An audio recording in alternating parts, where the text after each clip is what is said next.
के स्टार्ट होते ही इराक की एक सिटी जिसका नाम हाटरा होता है उसे दिखाया जाता है। वहाँ पर मुख्तलिफ चीजों की खोज के लिए खुदाई हो रही है और वहाँ पर एक फादर मैरिन को दिखाया जाता है। फादर मैरिन भी बाकी लोगों के साथ खुदाई कर रही होती है। खुदाई के दौरान उन्हें एक एम्यूलेट यानी तावीज मिलता है और वो तावीज शैतान पेजुजू का होता है। पेजुजू असल में एक बहुत पावरफुल शैतान है जो गर्मियों के मौसम में गर्मी और सूखापन और बारिश के दिनों में टिड्डियों का बहुत बड़ा तूफान लेकर आता है और ये टिड्डियाँ लाखों की तादाद में होती और ये सारी टिड्डियाँ फसलों पर हमला करके उन्हें तबाह बर्बाद कर देती और इसके बहुत बुरे असरात पड़ते यानी खाने पीने की चीजों की किल्लत हो जाती है, लोग भूख से मरने लगते और सबसे बुरा नतीजा ये कि गुर्बत बहुत ज्यादा बढ़ जाती। साथ में मैं ये भी बता दूं कि पेजुजू का एक बहुत बड़ा दुश्मन जिसका नाम लमेस्टू है और लमेस्टू कोई और नहीं बल्कि वो भी एक शैतान है। और लमेस्टू जो बुरा काम करता है वो ये है कि वो मदर और उसके बच्चों को नुकसान पहुंचाता है और बच्चों को उनकी मदर से छीन लेता है और फिर उनका खून पी लेता है और इसीलिए ये लोग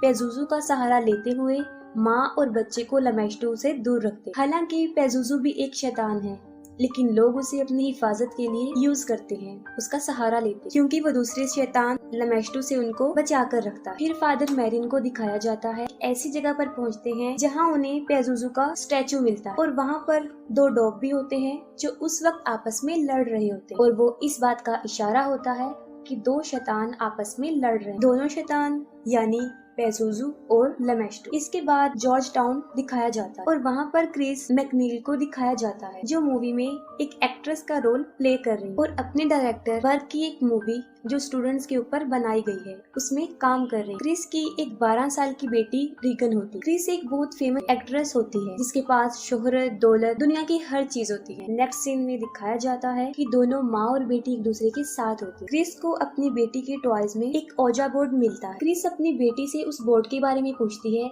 जिस पर वो जवाब देती है कि मैं अक्सर इससे खेलती हूँ। क्रिस उसे कहती है कि ये गेम अकेले खेलने वाली नहीं है, जिस पर वो जवाब देती है कि मैं इस गेम को अकेली नहीं खेलती, मेरे साथ कैप्टन होडी भी इस गेम को खेलते। क्रिस उसे कहती है कि चलो अब हम दोनों खेलते हैं और तुम मुझे बताना कि इसे कैसे खेला जाता है। और जब वो खेलने के लिए उस बोर्ड के पास जाती है तो वो खुद ब खुद उससे कहीं दूर चला जाता है। इस चीज को क्रिस मजाक में लेती है और वो मजाक में अपनी बेटी से कहती है कि मुझे ऐसा लग रहा है कि तुम मेरे साथ ओजा बोर्ड नहीं खेलना चाहती। इस पर उसकी बेटी उसे जवाब देती है कि मैं नहीं, कैप्टन हाउडी ये चाहते हैं कि तुम इस गेम को ना खेलो। क्रिस उसकी इस बात को सीरियस नहीं लेती और मजाक समझती। फिर दिखाया जाता है कि क्रिस सो रही होती है और उसके पास किसी की कॉल आती है, तब वो जाग जाती है। क्रिस देखती है कि उसकी बेटी भी उसके साथ सो रही है, जिसकी वजह से वो उससे पूछती हो कि तुम यहाँ पर क्यों सो रही हो और उसकी बेटी जवाब देती है कि मेरा बेड हिल रहा था और इसी वजह से मेरे लिए उसके ऊपर सोना मुश्किल था। क्रिस इस बात पर ज्यादा ध्यान नहीं देती और रूम से बाहर चली जाती है। क्रिस को लॉफ्ट रूम से कुछ आवाजें सुनाई देती और ये आवाजें वो पहले भी सुनती रहती थी। वो अपर फ्लोर पर जाकर देखती है लेकिन वहाँ पर उसे कुछ भी नजर नहीं आता। अगले दिन क्रिस रीगन को एक डॉक्टर के पास लेकर जाती है और जब डॉक्टर उसका चेकअप कर रहा होता है तब वो डॉक्टर के साथ बहुत मिसबिहेव करती है और उसे काफी बुरा भला कहती है। डॉक्टर क्रिस को बताते हैं कि उसकी बेटी को नर्व प्रॉब्लम हो गई है जिसकी वजह से उसका टोन हाइपर हो गया है और अब उसे ज्यादा गुस्सा आता और आगे जाके ये चीज डिप्रेशन में बदल जाती, जिस पर क्रिस डॉक्टर को बताती है कि उसकी बेटी को किसी किस्म की भी कोई प्रॉब्लम नहीं है। जिस पर डॉक्टर उसे कहता है कि रीगन के फादर उसके साथ नहीं रहते और ना ही कभी उन्होंने इसके साथ कांटेक्ट किया है, शायद यही वजह हो सकती है जिसकी वजह से वो टेंशन में है। इसके बाद फादर कैरिस को दिखाया जाता है। फादर कैरिस की मदर को उसके भाई किसी मेंटल हॉस्पिटल में एडमिट करवा देता है और इस बात को लेकर कैरिस की मदर बहुत ज्यादा सैड हो जाती है। उनकी मदर एक बूढ़ी औरत होती है जिनका पाँव फ्रैक्चर होता है और वो किसी भी डॉक्टर को अपना ट्रीटमेंट करने नहीं दे रही है और उन्हें यहाँ पर एडमिट करवाने की वजह भी यही होती है। फादर कैरिस ये चाहते थे कि अपनी मदर को इस हॉस्पिटल से निकाल के वो किसी अच्छी हॉस्पिटल से उनका ट्रीटमेंट करवाएं, लेकिन वो ये अफोर्ड नहीं कर सकती। फिर उनकी मदर की डेथ हो जाती और वो बहुत ज्यादा सैड हो जाती। क्रिस अपने घर में एक पार्टी रखती है और पार्टी के दौरान उसकी बेटी वहाँ पर आ जाती है। वहाँ पर मौजूद वो एक गेस्ट से कहती है कि उसकी डेथ इसी घर के ऊपर वाले फ्लोर में हो और इसी दौरान वो वहीं खड़ी खड़ी यूरिन कर देती है। वो सब कुछ देखकर लोग शॉक्ड हो जाते हैं। क्रिस रीगन को नहलाकर उसे उसके बेड पर लिटाकर जैसे ही वापस आती है उसके जाते ही उसका बेड तेजी से हिलना शुरू कर देता है, जिस पर रीगन काफी चिल्लाना शुरू कर देती है। क्रिस भी ये सब कुछ देख रही होती है, लेकिन उसे कुछ समझ नहीं आ रही होती कि आखिर ये क्या हो रहा है। क्रिस उसे दोबारा से डॉक्टर के पास लेकर जाती है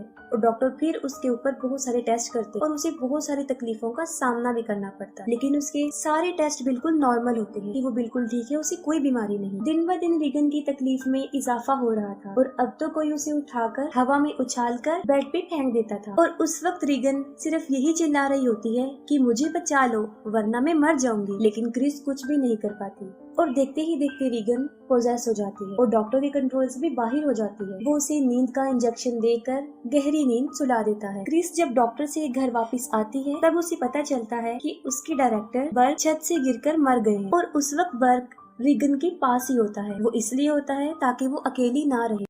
रीगन बिल्कुल उल्टी होकर सीढ़ियों से नीचे उतर रही होती है, जो कि बहुत अजीब तरीके से, और इसी दौरान उसके मुंह से ब्लड भी आ रहा होता है और क्रिस उसे देखकर घबरा जाती है। अब डॉक्टर और साइकाइट्रिस्ट को कुछ भी समझ नहीं आ रही होती कि आखिर उसे हुआ क्या है, क्योंकि उसके ऊपर वो पहले ही बहुत सारे टेस्ट कर चुके और अजीब बात तो ये है कि उसके टेस्ट में भी कोई बीमारी नहीं आई, सारे टेस्ट बिल्कुल नॉर्मल। इसलिए सब मिलकर क्रिस को मशवरा देते हैं कि वो जादू तोड़ने वाले के पास जाए और रीगन का एग्जॉर्सिज्म करवाए। आगे हमें दिखाया जाता है कि क्रिस से मिलने विलियम आते हैं, जो बर्क का केस हैंडल कर रहे हैं। वो क्रिस से उस रात के बारे में पूछते हैं और साथ में ये भी बताते हैं कि बर्क की डेथ में बहुत सारी अजीब चीजें भी हुई थी और वो बिल्कुल सही बताते हैं कि उसकी गर्दन पीछे की तरफ टर्न हो गई थी और इस बात का सिंबल था कि उसे किसी शैतान ने ही मारा है। कौंसिल विलियम के वहाँ से जाने के बाद रीगन के रूम से बहुत ज्यादा चिल्लाने की आवाजें आ रही होती। क्रिस जब उसके रूम में जाकर देखती है तो वो देखकर काफी हैरान हो जाती है कि उसकी बेटी ने खुद को बहुत ज्यादा जख्मी कर लिया है और वो मुसलसल खुद को जख्मी किए जा रही है और जैसे ही क्रिस उसे रोकने के लिए आगे बढ़ती है वो क्रिस पर भी हमला कर देती है। इतनी ही देर में उनके सर्वेंट्स भी वहाँ पर पहुँच जाते हैं। वो दरवाजा खुद ब खुद बंद हो जाता है। वहाँ पर रखा हुआ एक सोफा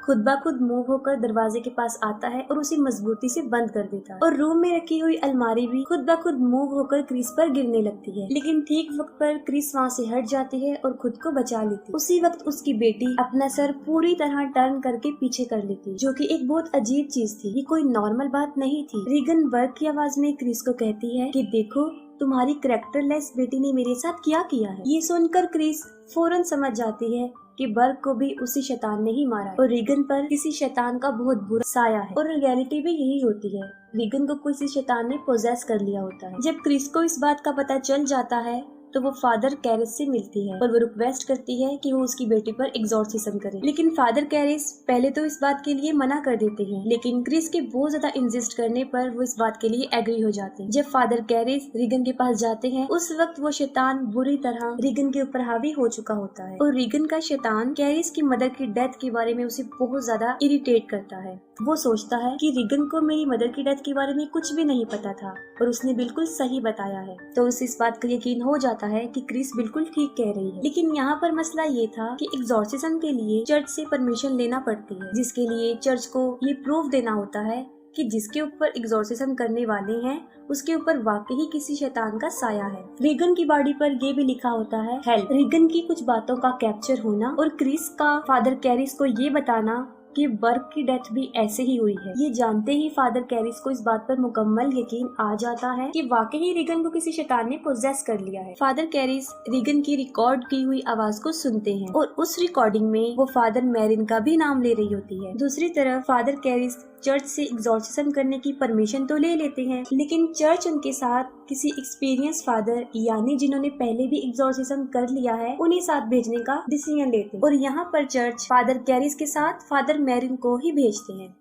फादर मैरिन जब उन लोगों के घर पर जाते हैं तब उन्हें रीगन की चीखने की बहुत भयानक आवाजें आती। फादर मैरिन फादर कैरिस को कहते हैं कि उन्हें फौरन ही एग्जॉर्सिज्म स्टार्ट कर देना चाहिए और फिर उनका एग्जॉर्सिज्म स्टार्ट हो जाता है। जैसे जैसे एग्जॉर्सिज्म के प्रोसेस को आगे बढ़ाया जाता है रीगन बुरी तरह चिल्लाना शुरू कर देती है। वो चीखते हुए फादर कैरिस और अपनी मदर क्रिस को बुरी तरह अब्यूज करती है और इसके साथ ही उसका बेड बुरी तरह मूव करना शुरू कर देता है और उनकी नजरों के सामने ही खुद ब खुद बेड उठकर हवा में चला जाता है, लेकिन वो एग्जॉर्सिज्म को नहीं रोकते, वो कंटिन्यू ही रखते हैं और उसका बेड ही नीचे आ जाता है। अब वो शैतान अपनी शैतानी ताकत से चीजों को इधर उधर फेंकता है। फादर मैरिन को भी अब्यूज किया जाता है और रीगन के हाथ की सारी पट्टियां खुल जाती और रीगन हवा में उड़ जाती। दोनों फादर बड़ी मुश्किल से उसके ऊपर अपना कंट्रोल करके उसे नॉर्मल करते और इसी दौरान फादर मैरिन को शैतान पेजुजू का साया नजर आता है और यहाँ पर फादर कैरिस शैतान की बातों से बहुत दुखी होते हैं क्योंकि वो उनकी मदर की डेथ का रिस्पॉन्सिबल उसे ही समझ रहे थे। इसके बाद फादर कैरिस एग्जॉर्सिज्म स्टार्ट करते हैं और जैसे ही वो शैतान के पास जाते हैं वो उन्हीं की मदर की वॉइस में बोलता है